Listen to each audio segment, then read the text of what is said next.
Explanation की summary lecture को देखते हैं। समराइज्ड वे में कंप्लीट चैप्टर को रिवाइज करेंगे। चलिए, सो कंप्लीट चैप्टर। सबसे पहले हमने बात की थी कि वैसे तो एक्सक्रीशन का मतलब है जो भी हार्मफुल वेस्ट है उन्हें बॉडी के बाहर थ्रो करना, बट पर्टिकुलरली अगर हम बात करें स्पेशली तो नाइट्रोजिनस वेस्ट जो है, और नाइट्रोजिनस वेस्ट में तीन मेन आते हैं, ammonia, urea and uric acid. इनमें से हमने बात की कि अमोनिया मोस्ट टॉक्सिक है और उसे सबसे ज्यादा वाटर की भी जरूरत है, इसीलिए मोस्टली जो वाटर वाले एनिमल्स हैं वो अमोनिया एक्सक्रीट करेंगे। यूरिया उससे लेस टॉक्सिक है और यूरिक एसिड लीस्ट टॉक्सिक है। इसी सीक्वेंस में यूरिया को अमोनिया के कंपैरिजन में लेस वाटर रिक्वायर्ड है फॉर एक्सक्रीशन और यूरिक एसिड को मिनिमम लॉस। ये जो यूरिया और यूरिक एसिड का एक्सक्रीशन है ये बेसिकली एक टेरेस्ट्रियल एडेप्टेशन है, terrestrial adaptation, urea and uric acid. अब हमने इनके एग्जांपल्स की बात की थी जो बहुत इंपॉर्टेंट है। मैंने आपसे कहा था अमोनिया मतलब अम्मी, और अम्मी के साथ आते हैं बा, अम्मा और बा, मतलब bony fishes, aquatic insects and aquatic amphibians like tadpole of larva of frog and salamanders. Ammonia जो है ये वाटर में डिसॉल्व होगी, सॉल्युबल होगी और सिंपल डिफ्यूजन से एक्सक्रीट आउट हो जाएगी आइदर थ्रू बॉडी सरफेस या गिल्स इन फिशेस। किडनीज का कोई रोल नहीं होता है। इसके बाद यूरिया के अंदर हमने बात की थी मैमल्स, यानी हम आ जाएंगे लैंड वाले जो एम्फीबियंस हैं जैसे फ्रॉग हमने पढ़ा है, और मेरीन फिशेस आ जाएंगे, ये सब है यूरियोटेलिक। यूरिक एसिड के अंदर हमने बात की थी कि इसमें लैंड वाले इंसेक्ट्स, लैंड वाले snails and birds and most important reptiles आ जाएंगे। इनपे बहुत ज्यादा कॉमनली क्वेश्चन आते हैं। यूरिक एसिड में क्योंकि वाटर बिल्कुल मिनिमम रिक्वायर्ड है, इसलिए पेस्ट या पेलेट के फॉर्म में with minimum loss of water there will be excretion. अगर हम यूरिया की बात करें तो हम इस चैप्टर में अच्छे से पढ़ चुके हैं कि सबसे पहले जब मेटाबॉलिज्म होगा तो अमोनिया बनेगी, अमोनिया लिवर में जाकर यूरिया में कन्वर्ट होगी और उसके बाद इसे हेपेटिक वेन यानी ब्लड में डाल दिया जाएगा और ब्लड से होते होते हार्ट, उसके बाद रीनल आर्टरी के थ्रू ये किडनी में पहुंचेगी and it will be excreted out of the kidney. और थोड़ा सा यूरिया किडनी में रिटेन भी रहता है। स्टूडेंट, ये हमने तब पढ़ा था जब हमने बात की थी काउंटर करेंट मैकेनिज्म की। अगर आपको याद हो कि lower part of collecting duct से कुछ यूरिया जो है वो इंटरस्टिशियम में डालते हैं ताकि वहां की high osmolarity, high concentration maintain रहे। तो ये सारी बात हमने ऑलरेडी कर ली है। This I have explained you completely. चलिए, अब हम आ जाते हैं आगे, एक्सक्रीटरी ऑर्गन्स की बात करते हैं। जितने भी एक्सक्रीटरी ऑर्गन्स होंगे उनका मेटाबॉलिज्म में भी, उनका आई मीन एक्सक्रीशन में भी रोल होगा और उसके अलावा उनका आयोनिक एंड फ्लूइड रेगुलेशन यानी ऑस्मो रेगुलेशन में भी रोल होगा। यहां पर हमने पढ़ा था सबसे पहले प्रोटोनेफ्रिडिया या फ्लेम सेल्स, ये प्लैटीहेल्मिन्थ्स में है, रोटिफर्स में है, सम एनालिड्स में है एंड एम्फिऑक्सेस जैसे सेफेलोकॉर्डेट्स में है। इसके बाद आता है नेफ्रिडिया जो सभी annelids, mostly annelids including earthworm में है, Malpighian tubule most of the insects में है, ग्रीन ग्लैंड्स या एंटेनल ग्लैंड्स क्रस्टेशियन में है। यहां पर हमने कॉक्सल ग्लैंड भी पढ़ा था जो अराक्निडा क्लास ऑफ आर्थ्रोपोडा फाइलम यानी स्पाइडर एंड स्कॉर्पियो में है। और जितने भी वर्टिब्रेट्स हैं, fishes, amphibian, reptile, birds and mammals, उन सब में किडनी है फॉर एक्सक्रीशन। तो ये सारी बात हमने ऑलरेडी कर ली है। इसके बाद हम आए हैं ह्यूमन एक्सक्रीटरी सिस्टम पर। ह्यूमन एक्सक्रीटरी सिस्टम में बेटा वन पेयर किडनी है। किडनी रेड ब्राउन, बिल्कुल राजमे की तरह होती है, रेडिश ब्राउन होती है, बीन शेप्ड होती है, लास्ट थोरैसिक वर्टिब्री यानी T12 से लेकर L3 के बीच में रहती है, डॉर्सली प्लेस्ड होती है, 10 से 12 सेंटीमीटर लेंथ है, 5 से 7 सेंटीमीटर विड्थ है और 2 से 3 सेंटीमीटर इसकी थिकनेस है। डॉर्सल वॉल T12 से L3, bean shape, reddish brown. तकरीबन किडनी 120 से 170 ग्राम्स की होती है। अब किडनी के अंदर हमें पता है किडनी के इनर कॉन्केव सरफेस पे एक नॉच है, लॉन्गिट्यूडनल नॉच, इसे हम बोलते हैं हाइलम, कॉन्केव सरफेस की तरफ हाइलम। इसी के through ureters will come out, artery will go inside, veins will come out, यानी इसी के through ureter, blood vessel, nerves, उन सब की एंट्री एग्जिट होगी। अब किडनी के चारों तरफ रीनल कैप्सूल है, टफ कवरिंग, और किडनी को टू पार्ट्स में डिवाइड करते हैं। आउटर है कॉर्टेक्स और इनर है medulla which is in the form of pyramids. Cortical tissue जो मेड्यूला के इन बिटवीन है इसे रीनल कॉलम्स ऑफ बर्टिनी कहते हैं। नाउ मेड्यूला से माइनर कैलिसेस निकलेंगे और 2 to 3 माइनर कैलिसेस मिलकर मेजर कैलिसेस बनाएंगे और major calyces renal pelvis funnel shaped area में ओपन होंगे, जिसके बाद फिर हाइलम आ जाएगा। तो ये सारी बात हमने ऑलरेडी कर ली है। चलिए, तो 2 किडनीज हैं। किडनी के अंदर renal artery which is a branch of aorta enter करेगा एंड रीनल वेन एग्जिट होकर आएगी जो ड्रेन करेगी into inferior vena cava. Kidney से 2 यूरेटर्स निकलेंगे, उसके बाद यूरिनरी सिंगल ब्लैडर है और सिंगल यूरेथ्रा है। यूरेथ्रा मेल्स में लॉन्ग है, पेनिस के थ्रू निकलता है और फीमेल्स में शॉर्ट होता है। किडनी के अंदर यहां देख सकते हैं आउटर कॉर्टेक्स है, इनर मेड्यूलरी पिरामिड और सबसे अंदर फनल शेप्ड का एरिया पेल्विस है। अगर हम इसका एलएस कट करके देखें तो जैसा भी हमने बात की, ये चारों तरफ इसकी रीनल कैप्सूल है, आउटर वाला कॉर्टेक्स है, इनर वाले ये मेड्यूलरी पिरामिड्स हैं और बीच बीच में कॉर्टिकल टिश्यू जो है इन बिटवीन मेड्यूलरी पिरामिड्स वो रीनल कॉलम्स ऑफ बर्टिनी है। ये माइनर और मेजर कैलिसेस हैं। ये फनल शेप का एरिया रीनल पेल्विस है, जिसके बाद हाइलम आ जाएगा। इधर रीनल एंट्री, रीनल वेन दिखाया है और ये यूरेटर बताया है। अब नेफ्रॉन जो स्ट्रक्चरल फंक्शनल यूनिट है, it lies partly in cortex and partly in medulla. चलिए, तो हर किडनी के अंदर, एक किडनी के अंदर 1 मिलियन यानी 10 लाख नेफ्रॉन्स हैं। नेफ्रॉन्स है बेटा, नेफ्रॉन्स के 2 पार्ट्स है, एक ग्लोमेरुलस है और एक पूरा रीनल ट्यूब्यूल है। ग्लोमेरुलस क्या है? रीनल आर्टरी की एक ब्रांच निकलेगी, आफरेंट आर्टेरियोल। आफरेंट आर्टेरियोल, इसमें ऑक्सीजनेटेड ब्लड है, यही एक टफ्ट ऑफ कैपिलरी बनाएगा जिसे ग्लोमेरुलस बोलेंगे। इसी के थ्रू ब्लड फिल्टर होगा और blood takes away from glomerulus by thinner efferent arteriole. इन सबके अंदर ऑक्सीजनेटेड ब्लड है। इसके बाद यहां पर है बोमन कैप्सूल, बोमन कैप्सूल के बाद पीसीटी, पीसीटी के बाद loop of Henle descending limb, ascending limb, then DCT and then collecting duct. हमने ये भी बात की थी कि बोमन कैप्सूल के अंदर जो आउटर पेराइटल लेयर है ये सिंपल स्क्वैमस एपिथेलियम है और जो इनर विसरल लेयर है इसमें स्पेशल पोडोसाइट्स हैं और इन पोडोसाइट्स के बीच बीच में फिल्ट्रेशन स्लिट्स हैं, इन्हीं के थ्रू फिल्ट्रेशन होगा। हमने ये भी बात की थी कि जो पीसीटी है उसमें simple cuboidal brush border epithelium है पीसीटी में, और डीसीटी में केवल सिंपल क्यूबॉइडल एपिथेलियम है। ग्लोमेरुलस तो ब्लड की कैपिलरी है तो उसमें सिंपल स्क्वैमस एपिथेलियम ही होगा। हमने ये भी बात की थी कि ग्लोमेरुलस और बोमन कैप्सूल को मिलाकर मालपीजियन बॉडी या रीनल कॉर्पस्कल कहते हैं। तो ग्लोमेरुलस जो है ये टफ्ट ऑफ कैपिलरीज है फॉर्म बाय अफरेंट आर्टेरियोल और इससे ब्लड दूर लेके जाएगा इफरेंट आर्टेरियोल। रीनल ट्यूब्यूल के अंदर सबसे पहले बोमन कैप्सूल है जो डबल वॉल है, कप शेप्ड है, एनक्लोज ग्लोमेरुलस है। दोनों को टुगेदर मिलाकर रीनल कॉर्पस्कल या मालपीजियन बॉडी कहते हैं। इसके बाद आएगा पीसीटी जो हाईली कॉइल्ड है, simple cuboidal brush border epithelium है। उसके बाद हेयर पिन शेप का loop of Henley with descending and ascending limb, और फिर highly coiled again structure DCT. बहुत सारे नेफ्रॉन के डीसीटी ओपन होते हैं सिंगल कलेक्टिंग डक्ट में, जिसके बाद अल्टीमेटली ये सब पिरामिड्स के थ्रू होते होते रीनल पेल्विस में यूरिन को डाल देंगे। यहाँ पर माल्पीगियम कॉर्पस्कल यानी कि Bowman capsule and glomerulus, PCT और डीसीटी, ये सब कॉर्टिकल रीजन में है, जबकि लूप ऑफ हेनले और कलेक्टिंग डक्ट जो है ये कॉर्टेक्स से स्टार्ट होकर मेड्यूला तक डिप करता है। तो ये हमारा डायग्राम था, आफ्रेंट आर्टीरियोल, देन ग्लोमेरुलस, इधर efferent arteriole, then Bowman capsule, PCT, DCT and loop of Henle के दोनों लिम्स। अब स्टूडेंट्स यही efferent arteriole around the renal tubule एक पूरा नेटवर्क ऑफ कैपिलरी बनाता है, इसे बोलते हैं this is called peritubular capillary network, peritubular capillary network. And 15 से 20% नेफ्रॉन्स में इसी की एक U shaped parallel to loop of Henle branch जाती है इसी पीटीसीएन कैपिलरी की, that is called vasa recta. But ये कॉर्टिकल नेफ्रॉन्स में एब्सेंट या हाईली रिड्यूस्ड रहेगी। चलिए, तो यहां हमने बात की है कि जो मेजॉरिटी नेफ्रॉन्स है, मेजॉरिटी यानी 80 to 85%, जिनका लूप ऑफ हेनले शॉर्ट है, मेनली कॉर्टेक्स में बहुत थोड़ा सा मेड्यूला में आ रहा है, पीटीसीएन तो सब जगह प्रेजेंट है पर वासा रेक्टा एब्सेंट या बिल्कुल लेस डेवलप्ड है, ये है कॉर्टिकल नेफ्रॉन्स। बट 15 से 20% जक्स्टा मेड्यूलरी नेफ्रॉन्स हैं जिनका लॉन्गर लूप ऑफ हेनले है which is dipping deep into medulla. हमने पढ़ा भी है जितना लॉन्ग लूप ऑफ हेनले होगा उतना ज्यादा यूरिन कंसंट्रेशन होगा, इसमें पीटीसीएन एंड वासा रेक्टा दोनों ही बहुत अच्छे से प्रेजेंट एंड वेल डेवलप्ड होंगे। तो ये हमने बात की टू टाइप्स ऑफ नेफ्रॉन्स की। चलिए, तो हमने यहाँ पर नेफ्रॉन का एक बेसिक स्ट्रक्चर देख लिया है और उसकी बेसिक टाइप्स देख लिए हैं। तो एक्चुअली हार्ट से अयोटा से जो ब्लड आया oxygenated, renal artery, afferent arteriole, glomerulus, efferent arteriole तक ऑक्सीजनेटेड ब्लड है। पीटीसीएन के थ्रू O2 CO2 का एक्सचेंज होगा और फिर venule, renal vein, inferior vena केवा में डीऑक्सीजनेटेड ब्लड है। ये हमने सारा बेसिक समझ लिया। माल्पीगियन बॉडी के अंदर ग्लोमेरुलस प्लस बोमन कैप्सूल आएगा, ये भी हमने बात कर ली। अब आइए हम यूरिन फॉर्मेशन के 3 स्टेप्स देखते हैं। पहला है ग्लोमेरुलर अल्ट्रा फिल्ट्रेशन, फिर रीएब्जॉर्प्शन और फिर सिक्रीशन। बेटा समरी के अंदर दिया है कि ये नॉन सिलेक्टिव है। नॉन सिलेक्टिव का इतना सा मतलब है कि भाई जो भी मॉलिक्यूल ब्लड का है जिसका size smaller than filtration slit size है वो फिल्टर हो जाएगा। चलिए, तो पहले स्टेप की बात करते हैं। तो स्टूडेंट्स जितना भी कार्डियक आउटपुट है 5 लीटर, उसका 1/5 कार्डियक आउटपुट यानी 1100 से 1200 ml बोथ किडनीज को पर मिनट दिया जाता है। इसमें से जब फिल्टर होता है यानी ग्लोमेरुलर फिल्ट्रेशन रेट यानी बोथ किडनीज के थ्रू जो टोटल फिल्ट्रेट फॉर्म होता है दैट इज 125 ml पर मिनट और 180 लीटर पर डे। अब इसमें से क्या क्या फिल्टर होता है? आरबीसी, डब्ल्यूबीसी एंड प्लेटलेट्स कभी फिल्टर नहीं होते, यानी बेसिकली प्लाज्मा फिल्टर होता है और प्लाज्मा में भी जो बड़े बड़े प्लाज्मा प्रोटीन्स हैं दे आर नॉट फिल्टर्ड। तो फिल्ट्रेट के अंदर प्लाज्मा है माइनस प्लाज्मा प्रोटीन्स। 3 लेयर्स के थ्रू फिल्ट्रेशन होगा, सिंपल सी बात है। सबसे पहले एक है ग्लोमेरुलस की एंडोथीलियम यानी सिंपल स्क्वामस एपिथेलियम, फिर बोमन कैप्सूल की वो जो पोडोसाइट विद फिल्ट्रेशन स्लिट वाली एपिथेलियम है और बीच में बेसमेंट मेम्ब्रेन। इन 3 लेयर्स के थ्रू फिल्ट्रेशन होता है।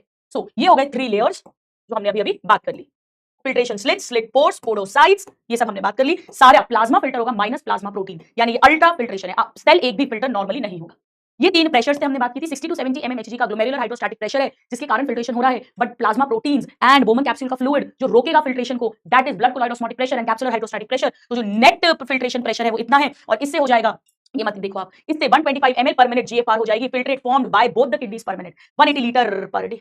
अब यही पर एनसीईआरटी ने जेजीए के बारे में बताया है। जेजीए हमने पढ़ा था एक स्पेशल सेंसिटिव सेल है, एरिया है। इसमें क्या होता है, जो आफ्रेंट आर्टीरियोल है उनके जो स्मूथ मसल सेल्स हैं और प्लस यहाँ ग्लोमेरुलस होगा, इफरेंट होगा, बोमन कैप्सूल होगा, पीसीटी होगा, लूप ऑफ हेनले होगा, इसके पास में डीसीटी के कुछ स्पेशल सेल्स हैं डीसीटी के। तो आफ्रेंट आर्टीरियोल एंड डीसीटी का पॉइंट ऑफ कांटेक्ट जो है वहां पर एक स्पेशल सेंसिटिव एरिया है और इनके सेल्स में कुछ मॉडिफिकेशंस हो गए हैं, यहाँ पे इन्हें जेजी सेल्स बोलेंगे। ये आफ्रेंट आर्टीरियोल के स्मूथ मसल सेल्स हैं और इन्हीं से हार्मोन निकलेगा रेनिन और रेनिन निकलकर जीएफआर को बैक टू नॉर्मल करेगा इंक्रीज करके। जी हाँ, जैसे ही जीएफआर फॉल होगा, अभी हम देखेंगे ये जेजी सेल्स एक्टिव होंगे, ये रेनिन रिलीज करेंगे और ये फिर से जो है ग्लोमेरुलर फिल्ट्रेशन रेट को इंक्रीज करके नॉर्मल कर देंगे। और डीसीटी वाले जो सेल्स हैं इन्हें कहा था हमने मैक्यूला डेंसा। तो मैक्यूला डेंसा सेल्स डीसीटी के हैं और आफ्रेंट आर्टीरियोल के स्मूथ मसल्स के जेजी सेल्स हैं। चल, अब हम आ गए थे सेकंड स्टेप पर। तो बेटा 180 लीटर पर डे फॉर्म होता है, लेकिन यूरिन पास होती है 1 से 1.5 litre per day. That means 99% filtrate जो है ये वापस से रीएब्सॉर्ब हो जाएगा। रीएब्सॉर्ब का मतलब है बेटा ये फिल्ट्रेट से वापस ब्लड में चला जाएगा। ब्लड का क्या मतलब है, वो जो पीटीसीएन है उसमें चला जाएगा। अब क्या क्या रीएब्सॉर्ब होता है, कितना कितना रीएब्सॉर्ब होता है, आ जाओ अपन क्विकली एक बार इसे देख लेते हैं। तो सबसे पहले हम आ जाते हैं पीसीटी पर, इसे अभी छोड़ते हैं 1 मिनट यहाँ।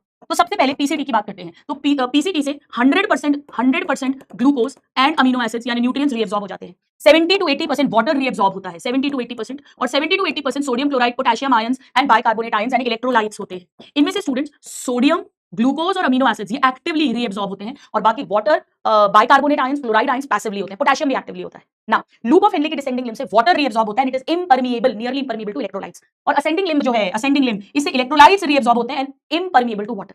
डीसीटी से सोडियम और वाटर दोनों का रीएब्सॉर्प्शन होगा। वाटर का रीएब्सॉर्प्शन अंडर एडीएच होगा, एंटी डायूरेटिक हार्मोन, और सोडियम का होगा under aldosterone from adrenal cortex. Students मतलब डीसीटी से कंडीशनल रीएब्सॉर्प्शन होता है, इसके अलावा बाइकार्बोनेट्स, क्लोराइड आयंस का भी रीएब्सॉर्प्शन होगा। और कलेक्टिंग डक्ट से भी वाटर का रीएब्सॉर्प्शन होता है लार्ज अमाउंट में under ADH. ADH acts on DCT and collecting duct और वाटर रीएब्सॉर्ब करवाएगा। Aldosterone acts on only DCT, sodium reabsorb करेगा, पीछे पीछे ऑस्मोटिकली पानी भी आएगा। ये सारी हमने बात की थी। इसके अलावा कलेक्टिंग डक्ट के लोअर पार्ट से थोड़ा सा यूरिया भी रीएब्सॉर्ब होता है जो कुछ यहाँ इंटरस्टिशियम में कलेक्ट होता है, बाकी thin segment of ascending limb of loop of Henley में चला जाता है।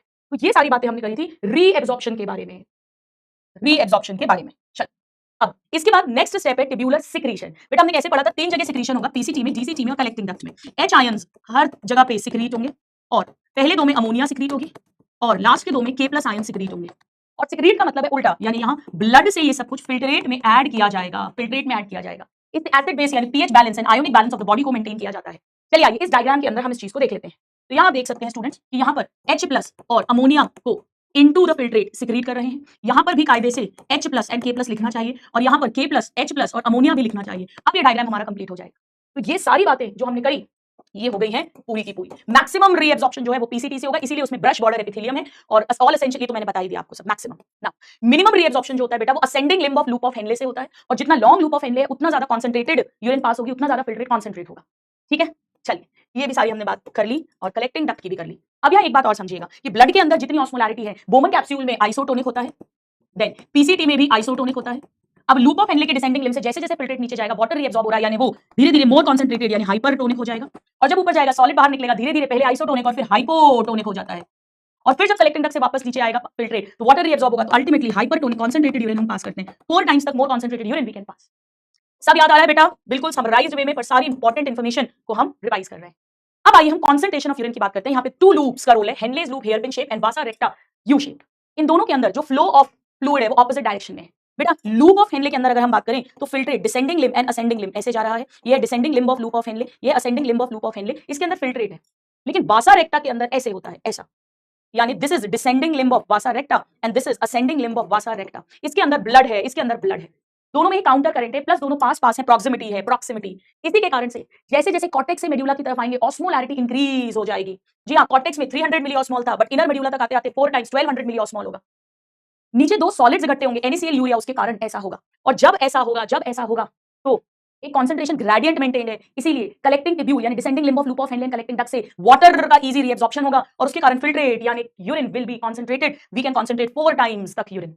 नाउ ये होता कैसे है, बहुत सिंपल है। सबसे पहले NaCl from ascending limb of loop of Henle enter करेगा into descending limb of vasa recta. NCERT ने लिखा है NaCl transported from ascending limb of loop of Henle is exchanged with descending limb of vasa recta. और जब ये इधर जा रहा होगा तो क्योंकि बाहर ऑस्मोलैरिटी डिक्रीज हो रही है, सॉलिड डिक्रीज हो रहा है, तो ये NaCl बाहर निकाल दिया जाएगा, यानी it is returned to medullary interstitium by ascending limb of vasa recta. इसके अलावा जो कलेक्टिंग डक्ट है उसके लोअर पार्ट से थोड़ा सा यूरिया भी रीअब्सॉर्ब होगा, जिसका कुछ पार्ट तो वापस से ascending limb of loop of Henle के थिन सेगमेंट में एंटर होगा और कुछ पार्ट यही इनर मेडुलरी इंटरस्टिशियम में रहेगा और ये साइकिल भी चलती रहेगी। और इस कारण से there is maintenance of increasing osmolarity gradient from cortex towards medulla. यहाँ पर आप देख सकते हैं ये नेफ्रॉन यानी लूप ऑफ हेनले है, ये वासा रेक्टा है और यहाँ से असेंडिंग लिम्ब से जो NaCl निकल रहा है वो वासा रेक्टा की डिसेंडिंग लिम्ब में एंटर हो रहा है और फिर वापस रिटर्न हो रहा है into medullary interstitium to maintain the osmolarity gradient. अब आइए स्टूडेंट्स हम बात करते हैं very very important regulation of kidney functions की। यहाँ पर हार्मोन्स का रोल आएगा और इसमें hypothalamus, JJA and heart involve होंगे। सबसे पहले हम बात कर लेते हैं कि अगर सपोज करिए कि ब्लड प्रेशर डिक्रीज हो जाए या ब्लड वॉल्यूम डिक्रीज हो जाए यानी GFR डिक्रीज हो जाए, यानी वॉमिटिंग, डिहाइड्रेशन, लूज मोशन, किसी भी कारण से अगर वाटर का फ्लूइड का लॉस हो जाए फ्रॉम बॉडी तो क्या होगा स्टूडेंट्स? 2 चीजें होंगी। सबसे पहले तो जो हमारे बॉडी के ऑस्मो रिसेप्टर्स हैं जो बॉडी की वॉल्यूम के लिए सेंसिटिव हैं वो स्विच ऑन हो जाएंगे यानी एक्टिवेट हो जाएंगे और जब वो स्विच ऑन होंगे तो ये खबर पहुंचाएंगे वो हाइपोथैलेमस के पास में और हाइपोथैलेमस जो है वो कमांड देगा पोस्टीरियर पिट्यूटरी को और पोस्टीरियर पिट्यूटरी या न्यूरोहाइपोफाइसिस से एंटी डायूरेटिक हार्मोन रिलीज होगा। ये एंटी डायूरेटिक हार्मोन 2 काम करेगा, इसका नाम वैसोप्रेसिन भी है, यानी ये वेसल्स का कंस्ट्रिक्शन करेगा और जब वेसल्स कंस्ट्रिक्ट होंगी तो ब्लड प्रेशर इंक्रीज होकर नॉर्मल हो जाएगा, GFR भी इंक्रीज हो जाएगी। दूसरी तरफ ये DCT एंड कलेक्टिंग डक्ट पे जाएगा, NCERT में लिखा है लैटर पार्ट ऑफ नेफ्रॉन पे जाएगा और वहां से ये वाटर को रीएब्सॉर्ब करेगा बैक इनटू ब्लड, यानी वाटर ज्यादा नहीं निकलेगा यूरिन के अंदर, यानी कॉन्सेंट्रेटेड यूरिन पास होगी या कहो डायूरेसिस नहीं होगा यानी loss of water in urine नहीं होगा। तो ये 2 तरीके हैं जिससे blood volume, blood pressure, GFR increase होकर नॉर्मल हो जाएगी ADH के थ्रू और इसमें रोल है hypothalamus, posterior pituitary, of course kidney तो है ही।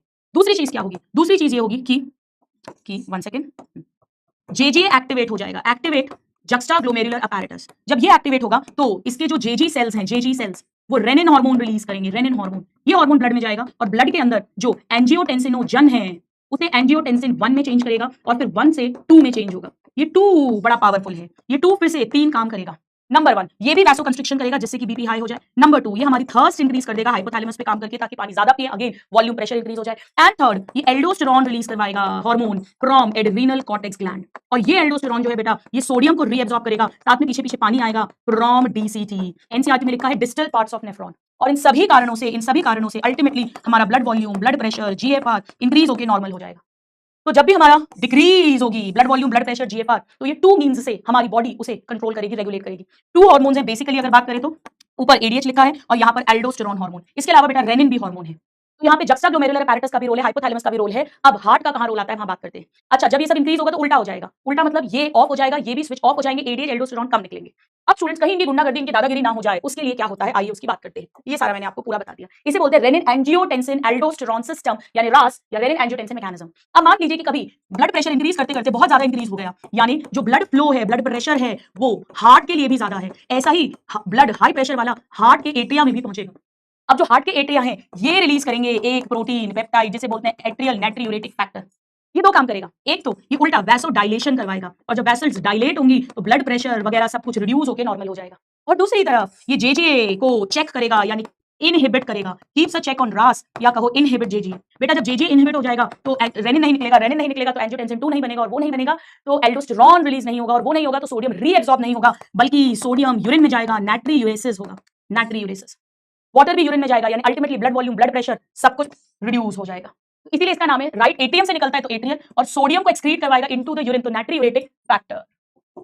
This is how it keeps a check on renin angiotensin mechanism. तो ये हमने बात कर ली हमारे complete regulation of kidney function की। ये मैंने ऑलरेडी बता दिया है, तो इन स्लाइड्स की हमें कोई जरूरत नहीं है। तो इस तरह से हार्ट का भी रोल आ गया, हमने देखा बिकॉज ऑफ एएनएफ। अब हम बात करते हैं कि एक्चुअली मिक्सचरेशन कैसे होता है। तो सबसे पहले किडनी में यूरिन फॉर्मेशन हुआ बाय द नेफ्रॉन, वो यूरिन यूरेटर में आई, यूरेटर से ब्लैडर में आई। स्टूडेंट्स जब ब्लैडर ऑलमोस्ट हाफ फिल हो जाता है तो ब्लैडर की वॉल के अंदर स्ट्रेच रिसेप्टर्स होते हैं। ये स्ट्रेच रिसेप्टर्स सिग्नल भेजेंगे टू द सीएनएस, सीएनएस इसे एनालाइज करेगा, और ये वॉलंटरी सिग्नल है, और उसके बाद मोटर मैसेज भेजेगा। तो ब्लैडर की स्मूथ मसल कॉन्ट्रैक्ट करेगी, स्फिंक्टर की मसल रिलैक्स करेगी, एंड मिक्सचरेशन होगा। तो कॉन्ट्रैक्शन होगा ब्लैडर की मसल का, और स्फिंक्टर की मसल का रिलैक्सेशन होगा, और वॉलंटरी पैसेज ऑफ यूरिन होगा, जिसे मिक्सचरेशन कहते हैं। ये सब एक साथ होना चाहिए। जिस समय ब्लैडर कॉन्ट्रैक्ट करे उसी समय यूरेथ्रा की sphincter should relax. This process is called micturition and this is called micturition reflex. Urine हम 1 से 1.5 लीटर पास करते हैं per day. Light yellow colour की होती है यूरोक्रोम के कारण, हल्की सी एसिडिक होती है 6.0, एक टिपिकल ओडर होता है। यूरिन के अंदर जो मेन एक्सक्रीटरी प्रोडक्ट है हमारा यूरिया, वो 25 से 30 ग्राम्स पर डे हम एक्सक्रीट करते हैं। स्टूडेंट्स नॉर्मली यूरिन के अंदर प्लाज्मा प्रोटीन कभी नहीं आता, फिल्टर ही नहीं होता, ग्लूकोज अमीनो एसिड्स 100% रीअब्सॉर्ब होते हैं। बट अगर यूरिन में ग्लूकोज आ रहा है, ग्लाइकोसूरिया, कीटोन बॉडीज आ रही है, कीटोन्यूरिया, प्रोटीन्स आ रहे हैं, प्रोटीन्यूरिया, ये सब डिसऑर्डर्स इंडिकेट करते हैं। यानी क्लिनिकल डायग्नोसिस बना सकते हैं हम यूरिन का एनालिसिस कर, और हमें पता चलेगा कि कोई मेटाबॉलिक डिसऑर्डर या माल फंक्शनिंग ऑफ किडनी तो नहीं है। इसमें से स्टूडेंट्स अगर ग्लूकोज आ रही है, कीटोन बॉडीज आ रहे हैं, यानी फैट ब्रेकडाउन हो रहे हैं, इसका मतलब ये है कि ब्लड में बहुत हाई ग्लूकोज है, यानी उसे डायबिटीज मेलाइटस हो गई है। डायबिटीज इंसिपिडस नहीं बेटा, वो क्यों होती है? Due to lack of ADH. चलिए, अब किडनी तो मेन एक्सक्रीटरी ऑर्गन है, बट इसके अलावा हमारी लंग्स, लिवर और स्किन भी रोल प्ले करते हैं। जैसे लंग्स जो है वो 200 ml पर मिनट, यानी large amount of CO2 and large amount of water per day excrete करते हैं। लिवर जो हमारे बॉडी का लार्जेस्ट ग्लैंड है, वो बाइल प्रोड्यूस करता है, और बाइल के अंदर bile pigments like bilirubin, biliverdin, cholesterol, degraded steroid hormones, vitamins and drugs हैं। Bilirubin, biliverdin, cholesterol, this and this, ये सब डाइजेस्टिव वेस्ट यानी फीसेस के थ्रू बाहर निकलेगा बॉडी के। स्किन की अगर हम बात करें तो स्किन में हमारे स्वेट ग्लैंड्स हैं एंड ऑयली सेबेशियस ग्लैंड्स हैं। बेटा स्वेट ग्लैंड से स्वेट प्रोड्यूस होता है जो वाटरी पानी जैसा फ्लूइड होता है, बट इसके अंदर NaCl, थोड़ा सा लैक्टिक एसिड एंड थोड़ा सा यूरिया भी प्रेजेंट है। हालांकि मेन फंक्शन जो है वो कूलिंग इफेक्ट है स्वेट का, बट वो एक्सक्रीट भी कर रहा है इन सब्सटेंसेस को।